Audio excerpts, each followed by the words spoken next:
શ્રી સ્વામિનારાયણ ભગવાનની જય. તમારે ભારે વાત આવી છે, નાની સૂની નહીં.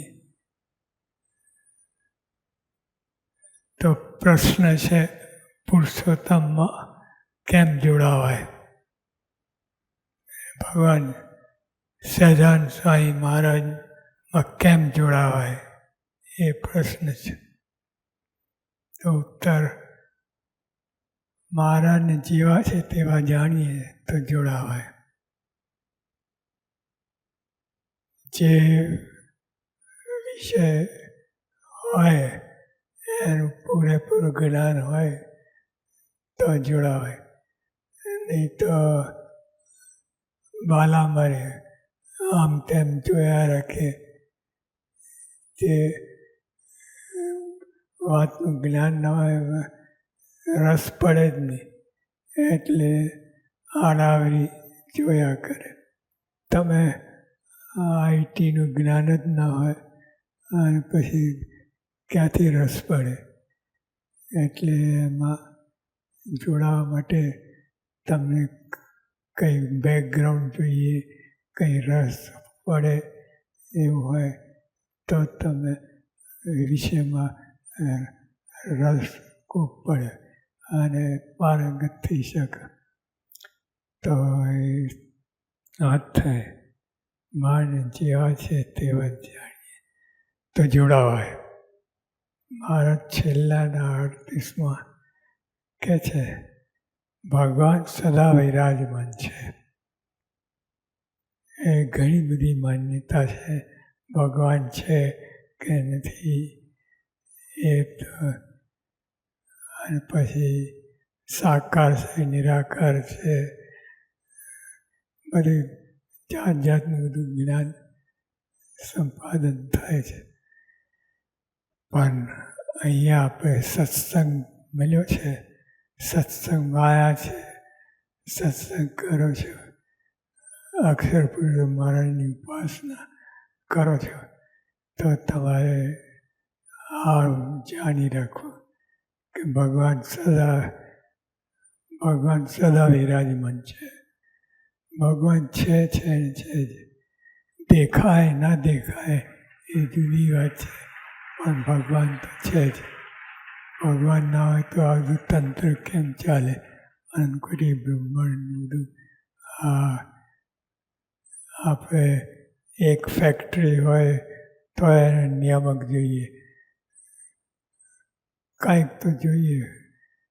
તો આટલું બધું મોટું તંત્ર છે તો એને નિયામક તો જોઈએ ને. તે નિયામક છે શ્રીજી મહારાજ. આપણે સત્સંગ મળ્યો, સત્સંગની ભાષામાં સત્સંગ બાજુ આપણે ધસી રહ્યા છે ભગવાનને પાપમાં શોધવા. અહીં આવ્યા છે એટલે ભગવાનને શોધવા માટે. ભગવાન સદા વિરાજમાન છે અને એવા સર્વોપરી પુરુષો ભગવાન તે જ દાય કે જીવના કલ્યાણ અર્થે આ પૃથ્વી પ્રગટ થયા, સદા સાકાર સર્વજનના નયન ગોચર છે. બીજાને સત્સંગ જેને ના હોય એની વાત જુદી, પણ સત્સંગ હોય એના માટે તો આ ભગવાન નયન ગોચર, જેમ આપણે એકબીજાને જોઈ શકીએ છીએ એ રીતે ભગવાન, જે શાસ્ત્રોમાં તો કંઈ ભગવાન દર્શન થાય નહીં, અને વાત તો ખરી છે. શ્રીજી મહારાજ પ્રગટ નહોતા થયા ત્યારે આ બધું જ્ઞાન ક્યાં હતું? એટલે મહારાજ આવ્યા અને આપણા જેવા થયા, એ બહુ મોટી વાત. આપણા જેવા ના થયા તો ઉપર જોયા કરે અને ધ્યાન રહીને મારા ક્યાં ફેરે, આમ ફરે બધું ખોરમ્યું પડે. એટલે આપણા માટે તો સત્સંગી છે. આપણે બહુ ભાગ્યશાળી છે, બહુ ભાગ્યશાળી છે. ખરેખર આપણા ભાગ્યનું પાર નથી. ભગવાન મળ્યા, સત્પુરુષ દ્વારા મળ્યા, પણ આપણે વાતો કરી શકીએ, બોલી શકીએ, ખાઈ પી ઉઠીએ બેસીએ.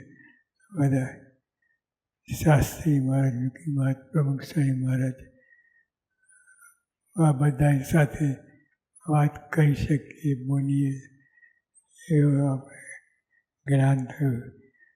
જે ભગવાન છે જ નહીં, ઘણી બધી વાતો થાય છે, પણ એ ભગવાન પર મળ્યા. કેટલા મોટા ભાગ્ય કહેવાય કે નજરમાં ના આવે એટલી મોટું તંત્ર છે. આનંદકોટી બ્રહ્માંડ. આ એ વાત તો આપણે નજરમાં જ ના આવે, પણ ધારી લઈએ કે આને કોઈ બ્રહ્માંડ છે. હવે આના નિયામક ભગવાન છે. એ માનત કર્યું અને એ ભગવાન સત્પુરુષ દ્વારા આપણને મળ્યા. ખાઈ પી ઉઠી બેસીએ, આપણે બધી ક્રિયા આમ જેમ આપણે આરસપરસ બેસીએ ઉઠીએ, એવું ભગવાન સાથે સત્પુરુષ દ્વારા ભગવાન ઉઠીએ બેસીએ. બધી ક્રિયા આપણા જેવી જ ક્રિયા આપણને સજાતી થવા માટે કરી. તો એ બહુ મોટી વાત. માયામાં ના આવે. બધા સંતો 500 પરમહંસો બધા એક એના વચન જોઈએ. કેટલો બધો મહિમા કહે, એટલો કે મહિમા નજરમાં ના આવે એટલી બધી વાતો કરી છે. એ ભગવાન આપણને મળ્યા છે. બહુ મોટી વાત. ભાગ્યનું પાર ન કહેવાય, એટલા મોટા ભાગ્ય. પણ આપણને જ્ઞાન નહીં તો સત્સંગને રમકડાની જેમ હારે ફેરીએ, પંપારીએ, લાકડું ફેંકી દઈએ, એવું સત્સંગ આપણે જ્ઞાન નથી એટલે એવું થાય. ભગવાન તો ચિંતામણી છે. તમે ચિંતા એટલી વાત ખબર ના પડે. પણ ધારો કે તમે કરોડ રૂપિયા હોય તો કેટલું સાચવ્યું, આમ ગમે તેમ રખડતું મૂકે એટલું. અને પહેલાં તો જમાનામાં કોટ હોય, કોટની અંદર કોટ બીજા હોય, એની અંદર પાકીટ હોય, એની અંદર પૈસા રાખે, એટલું જતન કરે.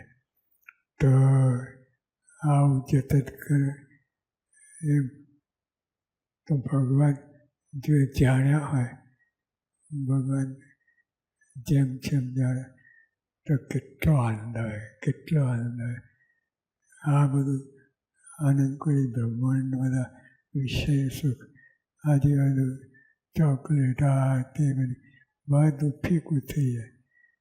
ભગવાન જાણ્યા હોય તો, નહીં તો આપણે પણ ગુરમટા ખાઈએ.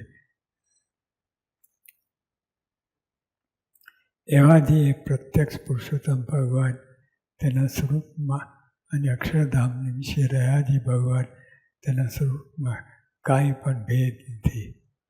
આ તત્વજ્ઞાની મોટી મોટી બધી વાતા પણ ટૂંકમાં જે ભગવાન સત્પુરુષ દ્વારા મળે છે એ આપણે ભાગ્યનું પાર ન કહે.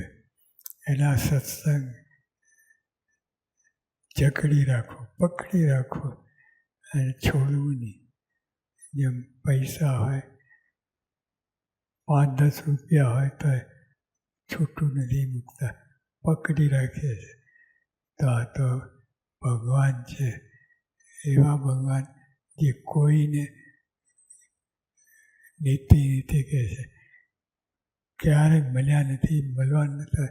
આ તો ભગવાન પોતે કૃપા કરીને આ બ્રહ્માંડમાં આવ્યા એટલે આપણને બધો જોગ થયો. નહીં તો આપણને ક્યાં 84નો આંટા માર્યા કરતા. એટલે એટલું બધું આપણે થયું છે, લાભ થયો છે. એટલે આ ટૂંકમાં સત્સંગ છોડતા નહીં. સત્સંગ બરાબર પકડી આવે, ગમે એમ થાય સત્સંગ છોડતા જ નહીં. પૈસો છોડતા નથી. તો ભગવાન મળે છે તેને કેમ છોડાય? એવી રીતે સત્સંગ કરો. સહજાનંદ સ્વામી મહારાજ